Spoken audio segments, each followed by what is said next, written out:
Hello everyone, welcome back to another video. Today I'm going to be showing y'all around my new zero turn I just picked up. Well, slightly used. I picked it up off Marketplace. I'm going to try to do some good videos on this because there's not a whole lot of good content on these mowers, especially with this cab. Anyways, I'll get into it here. This is a ZD1211. It's a 2021 model. Obviously made by Kubota. This one does have the wheel options on it, which is the airless tires. They're made by Michelin.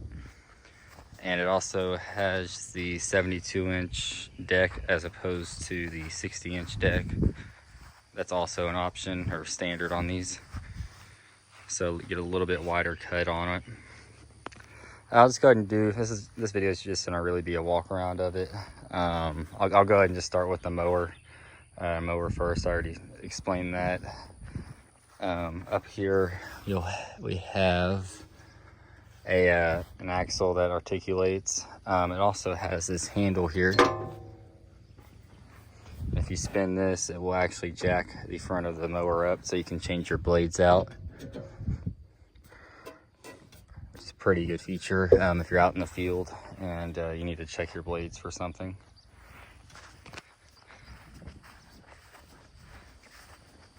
Come around to the back here, you have your ROPS bar, which is hard to see with the cap on this one, of course. You have your dual fuel tanks. I believe this machine holds a total of 12.8 gallons between the two tanks, which is pretty good. You should be able to get some long run time, especially with the diesel.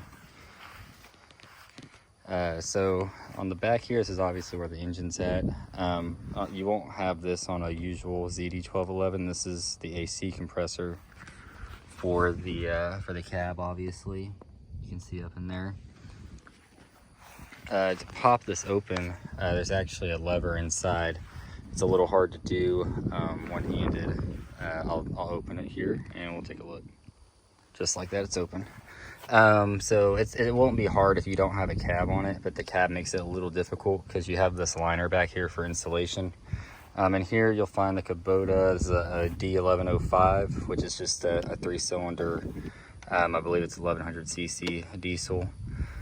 On this model with the cab, you'll have dual alternators that comes with the cab. This is for running the AC compressor and the blower motor fan and all that. Usually you'll just have this one alternator up here, so that's a little bit unique to this machine. And you also have the belt that runs down to the AC compressor right down in there. Pretty simple engine. This engine does not have any emissions systems on it other than, you know, spark arrestor and all the little standard stuff like that. Pretty easy access to your air filter, your radiator, coolant overflow bottle. Down here you also have one of the 3 fuel filters on this machine, an injection pump. This is right here is where your battery is located. You undo these 2 knobs and it'll open right up. This is one side drive motor. It is absolutely massive and seems like it's pretty well built. Other than that, pretty simple engine. Like I said, no emissions on it. The ZD1601, I believe, which is the size up from this. I believe it's a 35 horse unit. It does have emissions on it, which is one reason I like this one. So far, it seems like it does struggle a little bit with the 72-inch deck and the AC when you're in thick grass. The 60-inch deck I don't think would be a problem, but it still might struggle slightly. Coming around here to the side, this is a 3-blade unit. You got your flap here, you got wheels on front and back, and this will adjust the wheel height. Under here you have your spindle, one of the 3 spindles. This belt is also has dual ridges on it. Makes it a little bit more tough, which is one thing I really like about the Kubotas as opposed to other brands. This unit is also shaft driven for the mower deck, which is a nice feature. One less belt to maintain. You do have to maintain the gear oil, of course, but at least you won't have any major failures while you're out trying to mow. On each side, you'll have a fuel valve for your fuel tank. So you can alternate between the tanks or leave them both open and run them like that. Pretty heavy deck. I'm not sure of the gauge of the deck. I can try to find that out. But it seems plenty solid, and I don't think there would be any issues with it, with rusting or anything like that anytime soon. I will go ahead and take a look under this cover, just in case someone's wondering. It's the same thing. You got your tensioner up in there, and all that jazz. Really not too bad. Getting to the drive, or sorry, getting to the gearbox is super easy also. I'll show you that when we're inside the cab. You got your other fuel valve right here, and obviously your left-hand drive transmission. On the outside of the machine, that's about it as far as features go. Not a whole lot of thrills. It's pretty standard zero turn in that aspect. Everything's pretty typical. So we'll go ahead and move on to the cab part of this machine. This is a Curtis cab. They make this for 3 different model zero turns. They make it for the 1211 Kubota, the John Deere 994 diesel, and the Ferris, which I believe has I can't remember the model, but it has I believe a 35 or 40 horse gasoline Briggs, I believe, but I could be wrong on that. But those are the 3 models they make this cab for. All of them are going to be set up a little different in terms of how the AC compressor is ran. I believe this and the John Deere are pretty similar, since the engine is horizontally mounted, and it's not it's a horizontal shaft, not a vertical shaft engine like on the Ferris. The Ferris will have a unit right here for the compressor, and it's ran off the top of the flywheel rather than the bottom like the PTO. Pretty interesting stuff. Back here you'll have your your condenser and all that jazz. As far as maintenance goes, there's not a whole lot. I'll show you that on the inside here. And for those wondering, this uses the R134 refrigerant. You got one side here, and your other side is located up under here.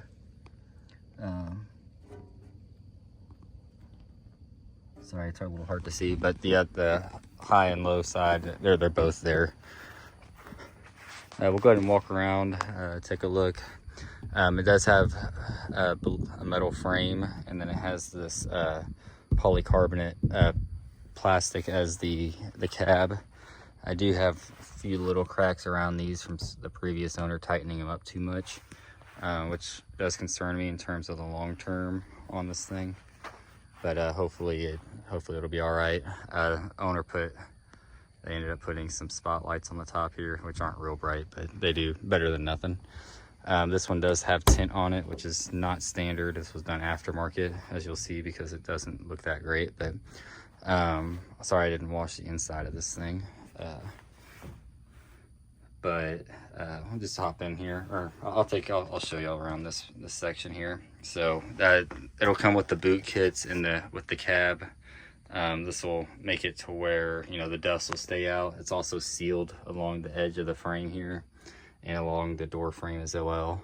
The outside of the door frame is metal, and then everything else in the middle is plastic. Just first impressions, I do wish they ran some kind of metal across here for the handles. Really not a fan of how this pulls on the plastic to shut the door. There's already a few little cracks starting just from regular usage, just like around the handle here. Sorry, it's not focusing. See, like right there, and there's a few like right here. Just seems like from regular usage, but like I said, it is used, so it seemed like the previous owners took pretty good care of it. I'm sorry, this focus is not wanting to focus. So as far as the cab goes, that's that. This opens up so you can access and lift the wheel all the way up to access the deck. We'll go ahead and open this up, and I'll show you under the seat real quick. The seat is very heavy. Under here, I just pulled that off on accident, but you'll have all sealed cab, just to make sure the dust stays out and doesn't cause any issues while you're mowing. They did a pretty good job sealing this as far as aftermarket stuff. It's also going to depend also on your installer as far as the quality of everything looks. I think they did a pretty good job on this one.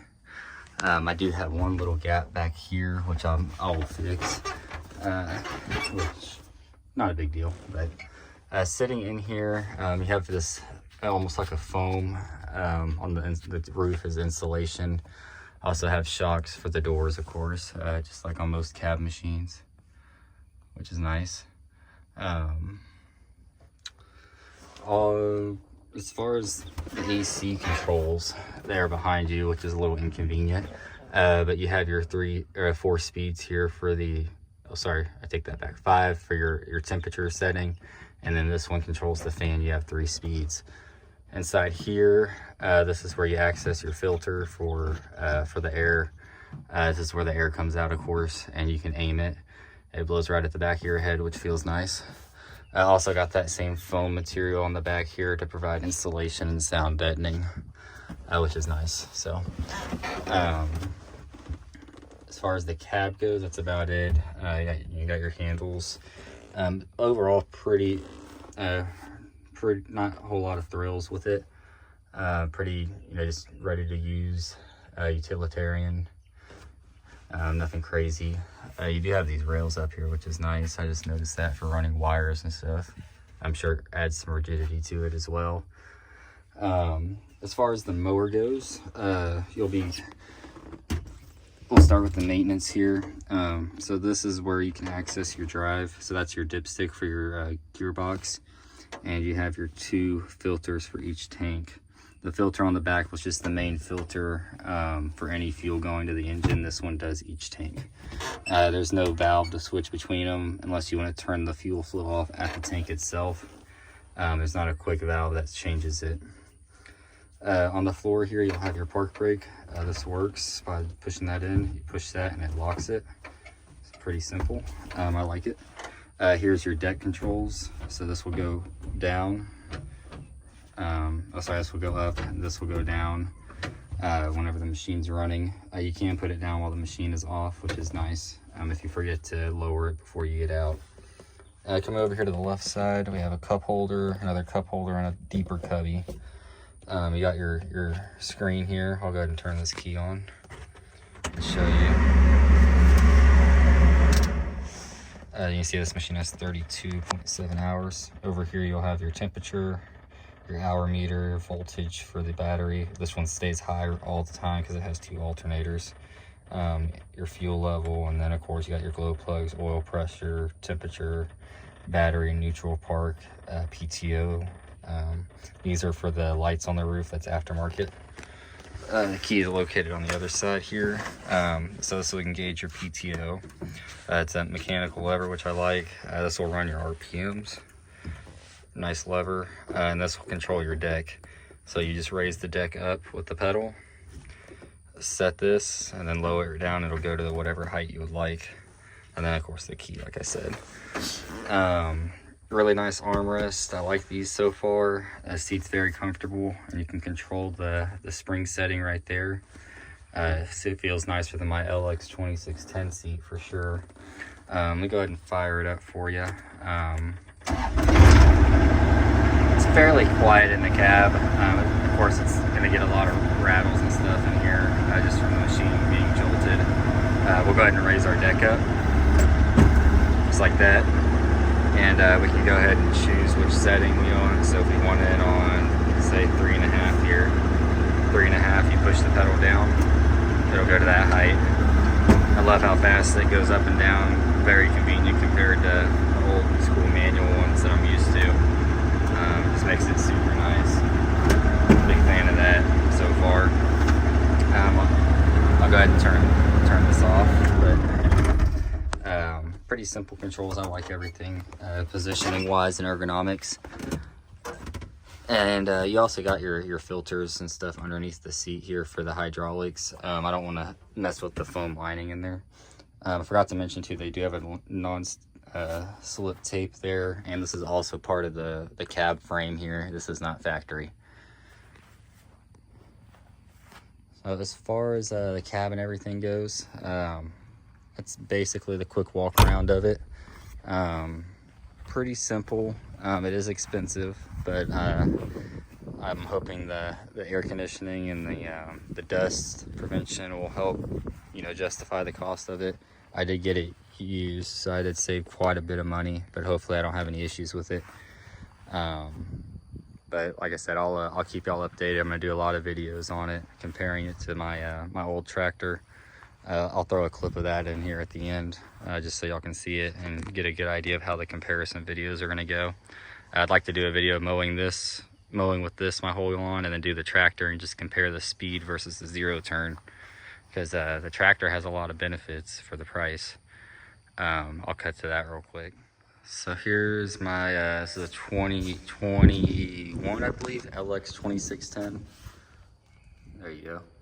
It has the front end loader, the 60-inch mid-mount mower, and of course the factory cab, which is really nice. I really like that. So it's good to see a comparison versus the aftermarket cab, versus the Kubota quality on the cab. Of course, the zero turn has the plastic and this has the glass doors, but I'll get into a more in-depth comparison in a later video. So we're going to be comparing the mowing times versus these two and the maneuverability. Of course, this does not have a same size deck, so it'll take into account a little bit for that. But overall should be a pretty fair comparison, I'd say, and something people are going to try to get an idea of what they want. But this has a lot of good usability due to it being a tractor. You know, you can mow with it, you can use the front end loader to lift stuff, you can run an implement on the back. A lot of good features for the money. And honestly, the new price on these two is pretty close. They're both about $33,000. I'll check the price on these new in the comparison video, but I paid a lot less for both of them than that. So we'll see which one I like better. But for now, that's it. I hope y'all liked the video. If y'all have any questions about the unit, please comment below and I'll try to answer them the best I can. Hopefully within the next couple weeks, I'll get some comparison videos out for you. It's just been raining a lot and haven't been able to mow a whole lot, and the grass has just been growing slow for some reason. So like I said, any questions, please drop them below, and thanks for watching.